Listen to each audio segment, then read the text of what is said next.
پی آئی اے کا اس سال کا ریونیو ٹارگٹ تھا 138 ارب روپے، اور انشاءاللہ ہم کمائیں گے اس سال میں 2022 کا جو سال ہے، ہماری کوشش ہے کہ ہم 155 اور 160 کے درمیان میں ہوں گے انشاءاللہ تعالی۔ تھوڑا میں آپ کو کم بتا رہا ہوں، لیکن ہو سکتا ہم 155 کو کراس کریں۔ پی آئی اے ایک مسائلستان بن چکا ہے، اس میں کوئی شک نہیں ہے، لیکن ان مسائل کو شکست خوردہ ذہنیت سے شکست نہیں دی جا سکتی، ان کا مقابلہ کرنا پڑے گا، اور اس کا مقابلہ ہم کر رہے ہیں۔ اور پی آئی اے کے لوگ، پی آئی اے کی مینجمنٹ، پی آئی اے کے سٹاف کے لوگ اپنی آل آؤٹ ایفرٹ کر رہے ہیں۔ میں سب سے پہلے چین کے کرایوں پہ بات کرنا چاہتا ہوں، اس کے بارے میں بہت بات ہوتی ہے۔ پی آئی اے کا کرایہ چینی ایئر لائنز کی نسبت بہت کم ہے، اور ابھی ہی ہم نے کچھ دن پہلے 22% اس کو کم کیا ہے اسٹوڈنٹس کے لیے، اور یہ 4 لاکھ سے کچھ نیچے آ گیا ہے۔ ہماری پرابلم یہ ہے کہ ہم بیجنگ براہ راست نہیں جا سکتے، کووڈ کی وجہ سے پابندی ہے، ہمیں کسی اور جگہ اترنا پڑتا ہے، وہاں کئی گھنٹے تک جہاز کو کھڑا کرنا پڑتا ہے، اس کے بعد کلیئرنس ملتی ہے تو آگے جاتے ہیں۔ ہمارے اس کی وجہ سے آپریشنل ایکسپینسز بہت بڑے ہوئے ہیں۔ انشاءاللہ جو ہی ہم کوشش کر رہے ہیں کہ ہمیں ڈائریکٹ فلائٹ کی اجازت ملے، ظاہر ہے ان کے اپنے قوانین ہیں چینیوں کے، تو جو ہی وہ اجازت ملے گی، ہمارا اپنا اندازہ تقریباً 1 لاکھ روپے ٹکٹ اور کم ہوگا۔ لیکن یہ پی آئی اے کے لیے ممکن نہیں ہے کہ وہ اپنے پاس سے ڈال کے جہاز چلائے، وہ آگے بھٹا بیٹھا ہوا تھا، مزید بھٹا نہیں بٹھایا جا سکتا اس کا۔ تو ہم پوری کوشش کر رہے ہیں، جو کنسیشن دے سکتے تھے وہ دے دی ہے۔ ابھی بھی ہم جو باقی ایئر لائنز ہیں جو چین جا رہی ہیں ان سے کافی نیچے ہے، لیکن اس میں مزید کمی آئے گی جب براہ راست آپریشن شروع ہو۔ حج اس بار تقریباً ہم نے 300 فلائٹس کی ہیں حج کی، اور 2,75,000 حاجی ان کو ہم نے سفر کی سہولت مہیا کی ہے، اور اس میں اہم ترین ہے سٹی چیک ان، کہ آپ حاجی حجاج کرام جہاں تھے وہیں سے سٹی چیک ان کے فارمولے کے تحت ان کا سامان لیا گیا، ان کی بورڈنگ کی گئی، اور کئی گھنٹے کی جو زحمت انہیں کرنی پڑتی تھی ان سے وہ بچے۔ اور یہ کام پی آئی اے نے بھی کیا ہے، اور ہم نے جو پرائیویٹ ایئر لائنز ہیں ان کو بھی کہہ کے کروایا ہے۔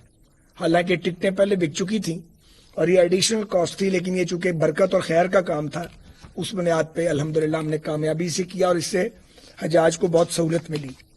اسی طرح عاشورہ اور اربعین کے موقع پہ نجف اور دمشق کی پروازیں کی گئی۔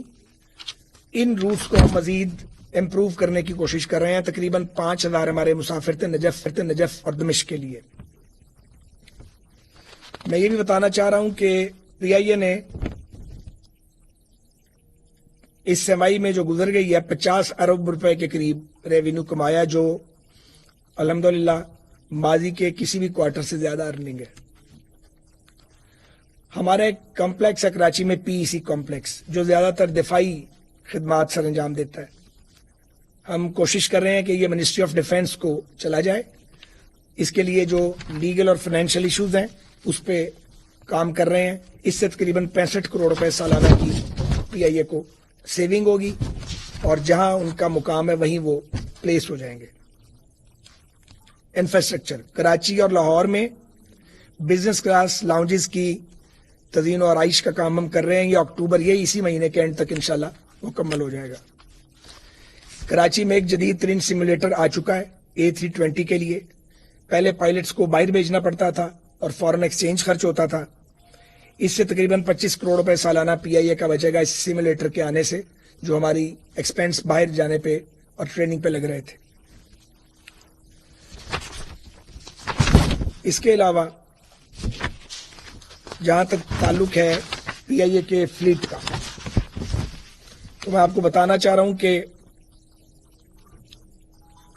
اس مہینے کے آخر تک 24 پلینز ہوں گے جو آپریشنل ہوں گے ہمارے۔ اس میں بوئنگ 777 بھی ہیں، A320 بھی ہیں، ATRs بھی ہیں. میں یہ بھی بتاتا چلوں کہ PIA کی ضرورت کم از کم 40 پلینز ہیں اور اس میں وائڈ باڈی ایئر کرافٹ چاہیے. ہم نے اس کی ایک کوشش کی ہے, ہمیں پہلی کوشش میں زیادہ کامیابی نہیں ملی. ہم دوبارہ کوشش کریں گے کہ اچھے جہاز فلائٹ انٹرٹینمنٹ سسٹم کے ساتھ, اچھی سیٹوں کے ساتھ, اچھی حالت میں ہمیں مل جائیں. اس وقت دوڑ لگی ہوئی ہے ایئر لائنز کی, ہم بھی اس دوڑ میں شامل ہیں, تو ہم انشاءاللہ تعالیٰ اس میں کامیاب ہوں گے. اب ہم دوبارہ کوشش کر رہے ہیں.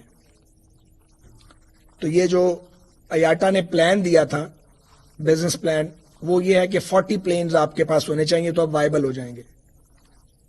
لیکن میں تو ابھی اسٹوڈنٹ ہوں اس کا, ایئر لائن کا. میرا خیال ہے کہ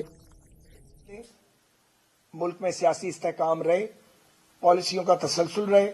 ڈوبے ہوئے ادارے جو ہیں یہ سنک نہیں کریں گے, یہ کما کے دیں گے آپ کو. اپرچونٹیز موجود ہیں. PIA کے جو جہاز ہیں A320 خاص طور پہ, اور جو ہمارے 777 ہیں, 777 کی بزنس کلاس کی سیٹوں کا کوئی حال نہیں ہے, بڑی شکایت آتی ہے. ان کو بدلنے کا پروسیس ہم نے شروع کر دیا ہے. مہنگا ہے, تھوڑا وقت لگتا ہے, لیکن آپ نے کہیں سے تو شروع کرنا ہے. تو وہ پروسیس شروع ہو گیا. یہ دو کر کے دو جہاز جو ہیں ان کو ہم تبدیل کریں گے اور ان کی بزنس کلاس کی سیٹس کو دا بیسٹ کر دیں گے.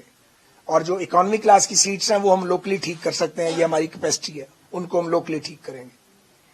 A320 کے جو جہاز ہیں ان میں سے بعض جہازوں کی جو سیٹس تھیں ان کے نیچے سے فوم اڑ گیا ہوا تھا. وہ جب آپ اس کے اوپر سے اٹھاتے ہیں اس کا وہ کپڑا تو دیکھتے ہیں نیچے کچھ بھی نہیں ہے, اور لوگ بیچارے سفر کر رہے تھے. تو ہم نے اب ٹارگٹ کیا ہے 7 A320 جنہیں اگلے 90 ڈیز کے اندر وہ کنورٹ ہو جائیں گے, نئی سیٹیں ان میں لگ گئی ہوں گی. انشاءاللہ تعالی ماحول بدل جائے گا ان کا. انشاءاللہ لوگوں کے لیے آسانی ہوگی, ان کو کمفرٹ ملے گی PIA پہ سفر کرنے میں. اسی طرح ہم flight entertainment system IFE system کے اصول کے لیے بھی ہم نے ٹینڈر جاری کیا ہے, تاکہ جو 777 ہمارے جہاز ہیں لانگ ہال کے, ان میں وہ ہم اس کو اپلائی کریں. کوشش کر رہے ہیں کہ ہمیں اچھا اور چیپر ذرا سسٹم مل جائے اور ہم لوگوں کو ایک انٹرٹینمنٹ جہازوں کے اندر دے سکیں. ہیتھرو کے سلاٹس. خواجہ سعد رفیق ایک پریس کانفرنس لاہور میں کر رہے ہیں, ان کی گفتگو کا کچھ حصہ آپ نے براہ راست ملاحظہ کیا.